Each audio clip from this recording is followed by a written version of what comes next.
اللہ کے سوا کسی مدد نہ مانگ کہ اس کے سوا کوئی مددگار نہیں، اس کے سوا کوئی مشکل کشا نہیں، اس کے سوا کوئی حاجت روا نہیں، اس کے سوا کوئی بیڑے پار کرنے والا نہیں، اس کے سوا کوئی بیماریاں دور کرنے والا نہیں، اس کے سوا کوئی مرادیں پوری کرنے والا نہیں۔ جب مانگنا ہو تو اسی سے مانگ، جب رونا ہو تو اسی کے در پہ آنسو بہا، جب دامن پھیلانا ہو تو اسی کے در پہ دامن پھیلا۔ وعدہ پورا کرنا، ایاک نعبد و ایاک نستعین، ہم تیری ہی عبادت کرتے ہیں اور جزاک اللہ، ہم تجھ سے ہی مدد مانگتے ہیں اور مانگتے رہیں گے۔ سیدہ عائشہ صدیقہ رضی اللہ تعالی عنہا نے بھی اللہ کے حضور اشک بہائے، اسی کو دل کی بات سنائی۔ الہ العالمین منافقین نے میرے خلاف جھوٹے الزامات عائد کیے ہیں، میری کردار کشی کی مہم چلا رکھی ہے۔ اگرچہ یہ بات نئی تو نہیں، مجھ سے پہلے بھی معصوموں کے خلاف یہ پراپگنڈا ہوتا رہا، لیکن جب موسیٰ پر الزام لگا تو نے ان کی برات کا اہتمام کیا، جب یوسف پر الزام لگا تو نے ان کی برات کا بھی اہتمام کیا، جب مریم پر الزام لگا تو نے ان کی برات کا بھی اہتمام کیا۔ میرے معبود، آج تیرے محبوب کی عائشہ اشک بار آئی ہے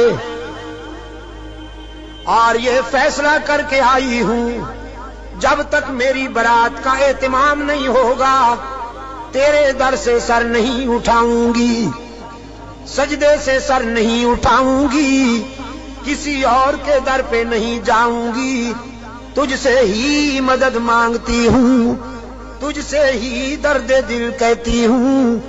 رو رہی ہے سیدہ عائشہ صدیقہ رضی اللہ تعالی عنہا، کس کے آگے؟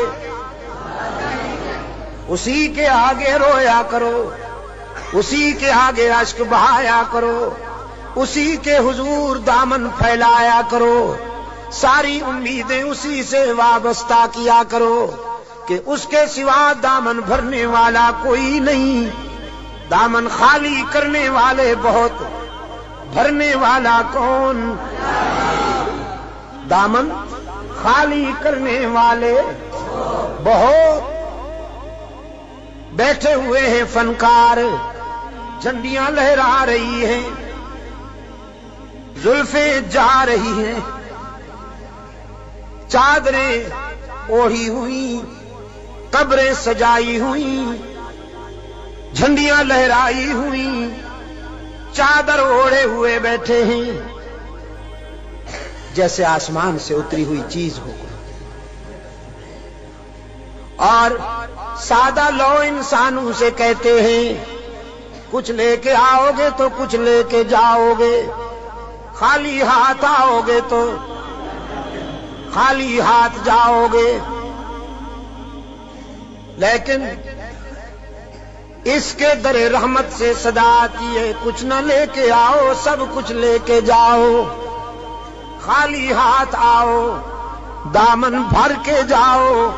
قال ربکم ادعونی استجب لکم ان الذین یستکبرون عن عبادتی سیدخلون جہنم داخرین۔ دنیا والوں سے مانگا جائے تو ناراض ہوتے ہیں، نہ مانگا جائے تو خوش ہوتے ہیں، لیکن یہ داتا وہ ہے کہ یہ مانگنے والوں سے خوش ہوتا ہے، نہ مانگنے والوں سے ناراض ہوتا ہے۔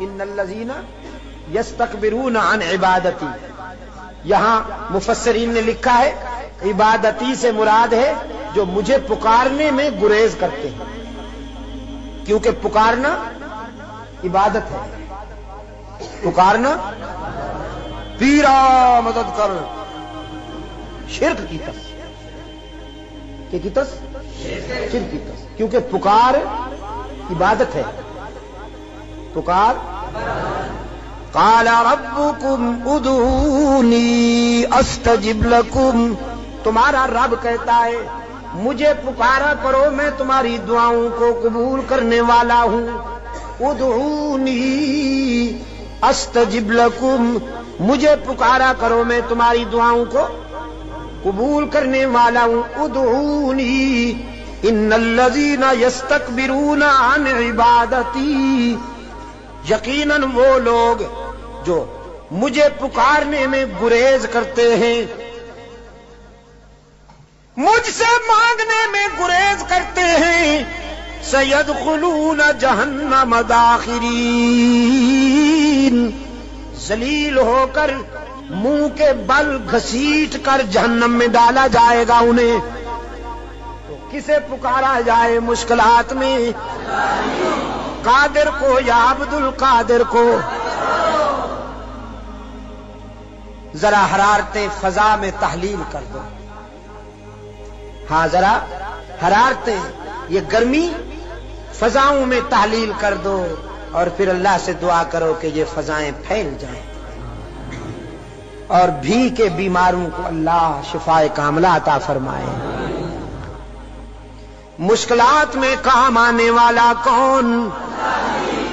روشن ضمیر نے کہا نہ مجھو از غیر حق یاری، کہ لا فتح اللہ یقی دانم دری عالم، کہ لا مسجود اللہ ولا معبود فی الکونین لا موجود اللہ، کوئی مانے یا نہ مانے لیکن میرا تو ایمان ہے کہ اس کے سوا پوری کائنات میں کوئی مسجود نہیں، اس کے سوا پوری کائنات میں کوئی مسجود، نبی مسجود، رسول مسجود، تو پھر کاما والی سرکار کیسے مسجود ہو گئی؟ سبحان اللہ۔ قرآن کریم میں جگہ جگہ پر فکر انسانی کو متوجہ کیا گیا ہے کہ نیاز مندیاں، اپنی جبین کی نیاز مندیاں اللہ کے لیے وقف کرنی ہوں گی۔ فرمایا لعن اللہ الیہود والنصارى، اللہ کے رسول صلی اللہ علیہ وسلم نے فرمایا یہودیوں پر، نصرانیوں پر اللہ کی لعنت۔ کیوں؟ اتخذوا قبور انبیائہم مساجدا، کہ انہوں نے نبیوں کی قبروں کو سجدہ گاہ بنا دیا۔ نبی کی شان زیادہ ہوتی ہے یا ولی کی؟ نبی کی شان زیادہ ہے نا ولی سے۔ جو نبیوں کی قبروں کا سجدہ کریں ان پر تو اللہ کے رسول نے لعنت بھیجی ہے، اور جو ولیوں کی قبروں کو سجدہ گاہ بنا لیں ان پر، ہاں جزاک اللہ، یہی بات ہے، یہ عاشق بنے پھرتے ہیں۔ نبیوں اور رسولوں کی قبروں پر سجدہ کرنے والے ملعون، تو ولیوں کی قبروں پر سجدہ کرنے والے ڈبل ملعون۔ ڈبل ملعون نا؟ اچھا ڈبل۔ انسانی جبین کی عاجزیوں کے لیے حقیقی مسجود کون؟ ہر جگہ موجود کون؟ معبود کون؟ کارساز و دستگیر کون؟ حاجت روا و مشکل کشا کون؟ سیدہ عائشہ صدیقہ رضی اللہ تعالی عنہا نے آنسو بہائے ہیں اللہ کے در پر، درد دل سنایا ہے علیم بذات الصدور کو۔ سورہ نور آئی، قلب رسول پر وحی کی صداقت چمکی، فرمایا الخبیثات للخبیثین والخبیثون للخبیثات والطیبات للطیبین والطیبون للطیبات اولئک مبرؤون مما یقولون لہم مغفرۃ ورزق کریم. پاک باز بیویاں پاک باز شوہروں کے لیے، گندی بیویاں گندے شوہروں کے لیے، پاک باز شوہر پاک باز بیویوں کے لیے، گندے شوہر گندی بیویوں کے لیے قرآن ہے. آپ سمجھے کہ نہیں؟ قرآن اور کلام فطرت ہے یہ. اگر اپنی بیوی کو پاک دامن رکھنا چاہتے ہو تو خود بھی پاک دامن رہا کرو، لیکن اگر تم تاڑ جھانک کرو گے تو ادھر بھی سلسلہ شروع ہو جائے گا، تمہیں معلوم ہو یا نہ ہو. سمجھے ہو کہ نہیں؟ کلام فطرت ہے نا قرآن کریم. قرآن کریم تو راز کی باتیں کہتا ہے، کلام فطرت ہے. فرمایا الخبیثات للخبیثین والخبیثون للخبیثات. ناپاک بیویاں ناپاک شوہروں کے لیے، ناپاک شوہر ناپاک بیویوں کے لیے. طے ہو گیا. والطیبات للطیبین. پاک باز بیویاں پاک باز شوہروں کے لیے، والطیبون للطیبات، اور پاک باز شوہر پاک باز بیویوں کے لیے. رب العالمین نے جرا کے لہجے میں سیدہ عائشہ کی وکالت کرتے ہوئے واضح کیا. جس نے اس عفیفہ کے کردار کو سمجھنا ہو، عائشہ کی عظمت کو سمجھنا ہو، وہ عائشہ کے شوہر کی عصمت کا نظارہ کرے.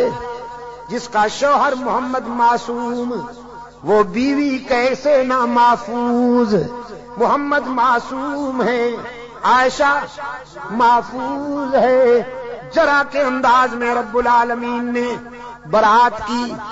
اولئک مبرؤون مما یقولون. میں اعلان کرتا ہوں کہ پیغمبر کی آبرو بے داغ ہے، نبی کی آبرو کا دامن پاک ہے. آپ میرے لیے اور میں آپ کے لیے اللہ کے حضور التجا کر دیں کہ اللہ دنیا اور آخرت کی کامیابیوں سے ہم کنار فرمائے.